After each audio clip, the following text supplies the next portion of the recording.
Children of the gods stand near to protect their master.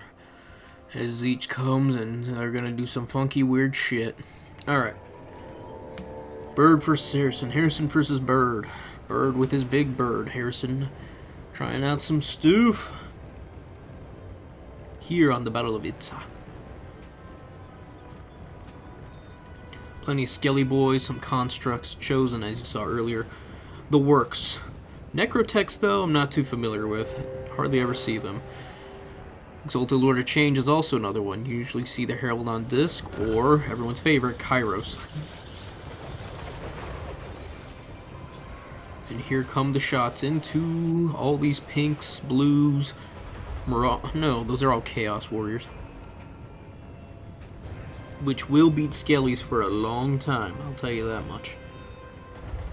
That's really all you need. I'm surprised how easy it is to beat Skellies. Well, for 300 points, I'm not that surprised to beat Skellies. Yeah, I always had the biggest trouble with... Oh, excuse me.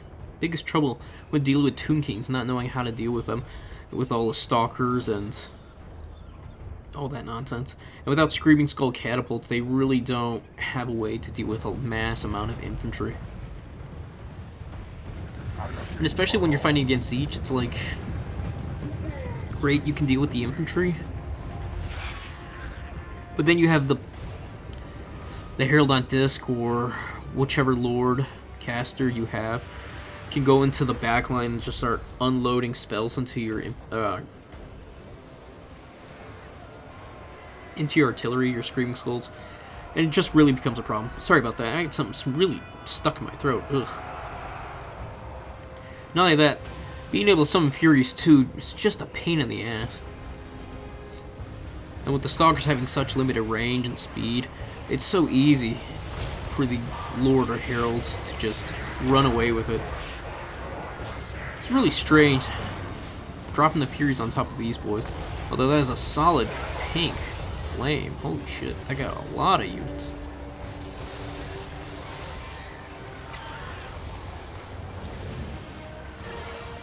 Yeah, I don't understand why throwing the Furies away. I mean, it stopped the shots and weakened them. I mean, that was a lot of damage. I'll give it that for the Furies. That was a lot of damage. For some free Furies, it's not bad. And they're on the objective. I mean, what else is he going to use it on?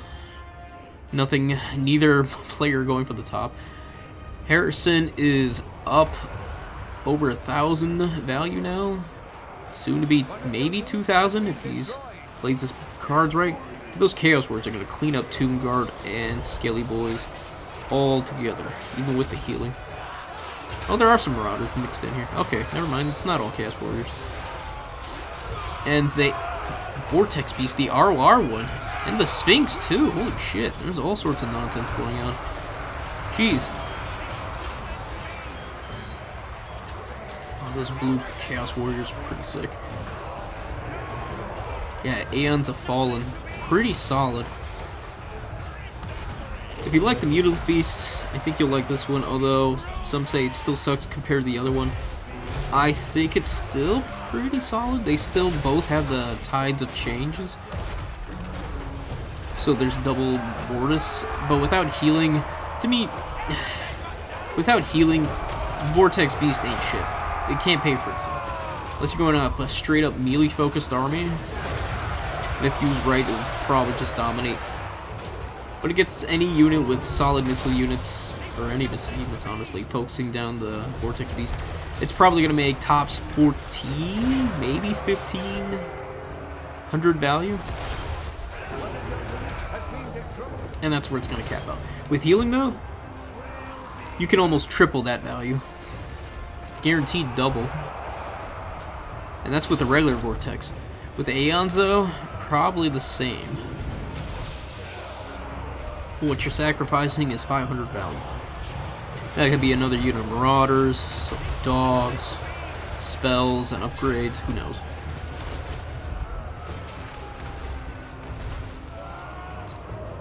And he saved the 2,600 value for this thing. Jeez, it's getting its ass kicked in melee. So, yeah, the Sphinx was a good call, especially when you have healing on it. problem is, Harrison has not been able to capture any of the objectives. Chaos Warriors are just nothing, just too much. Too much for these Skelly boys to deal with. Without enough Stalkers or Screaming Skulls, it's just, yeah. But then, yeah, like I said, Bert could easily just go in to those Screaming Skulls and his Exalted Lord would just pound them in with blue and pink flames. Or just jump in itself. It's rough. Ooh, but he's getting some backline charges into these Chaos Warriors. Although this pink is... oh, fucking disgusting. That was a great one. Holy shit. That pretty much offset everything he just did. And it's hard for... I mean, don't be deceived. And I'm sure some of you aren't. But the value of the Skellies being 300 versus the Chaos Warriors being 850. Some of them made probably 350. And look at this. Hands of the Fallen just being forgotten. Poor boy. Yeah, like I was saying, it's hard to get value when what you're destroying doesn't add up anywhere near the amount of value of the units that's destroying. Destroyers into destroyed Eid. So yeah. And it takes them a long time to take out these Skelly boys. Long time.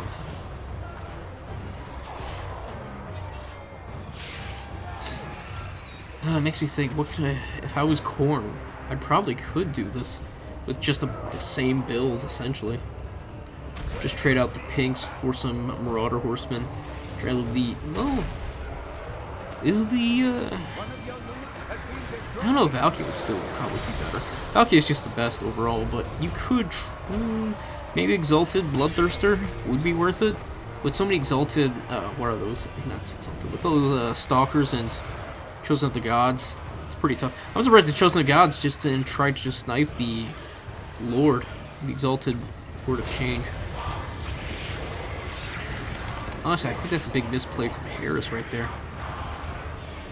And then again, when you have Screamers barreling down on your large units, it's already tough enough. And you just can't support his units properly. There's just so many Chaos Warriors to cycle in. And then Zangor's on top of that, yeah. Yeah, Tzeentch is just...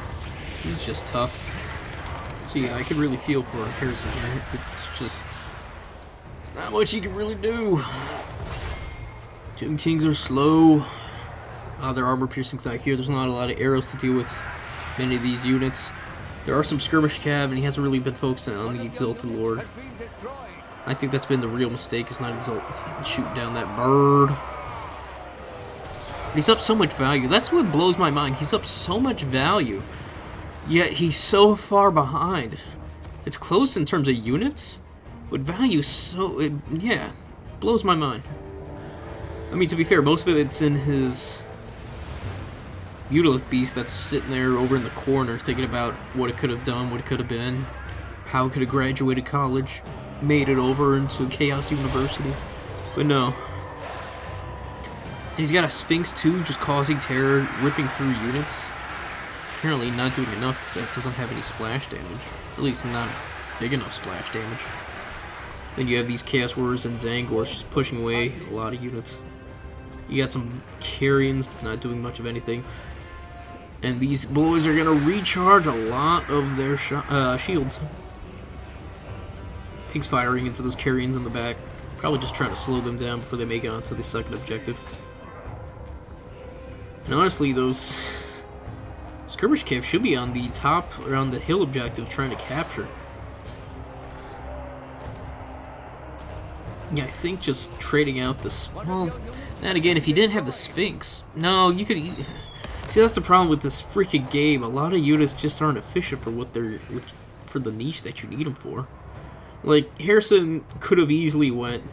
and he's aware of this. He could easily went with a mass bunch of infantry, cheap cav infantry, Chosen Stalkers, the typical Tomb King build. And he probably would have just ran right, had a nice steady defense, held off. At least kept the Sphinx, just in case the Mutilus showed up. Not even. And this has been my problem with this game for quite some time. It's just units are just too niche. You know what I mean? Like, even this ROR Sphinx. Great at taking out the mutants, please. Kind of mediocre at everything else. Honestly. It just takes it so long to deal with infantry blobs. Ooh, the sour guts too. Yeah, that's gonna be nasty.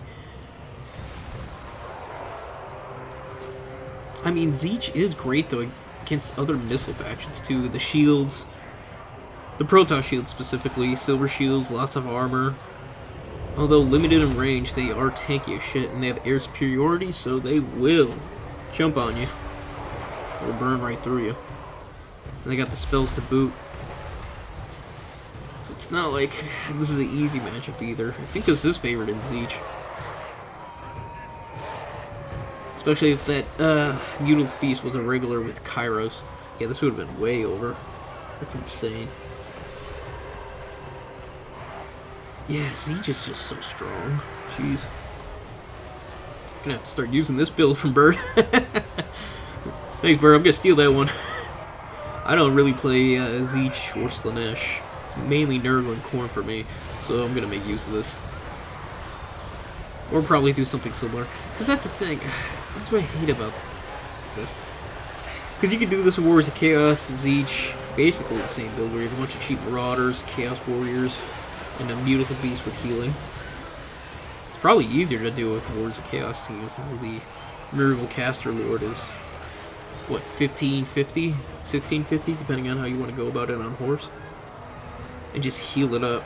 Heal it up with Fleshy Abundance all day. And speaking of Mutilith Beast, here it is back at it again to deal with these Tomb Guard.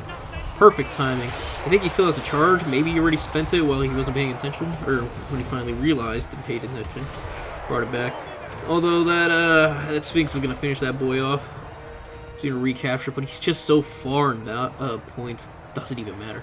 Incredibly high, 5,000. Harrison is up 5,000 points, and yet somehow, yeah, Bird is in complete control.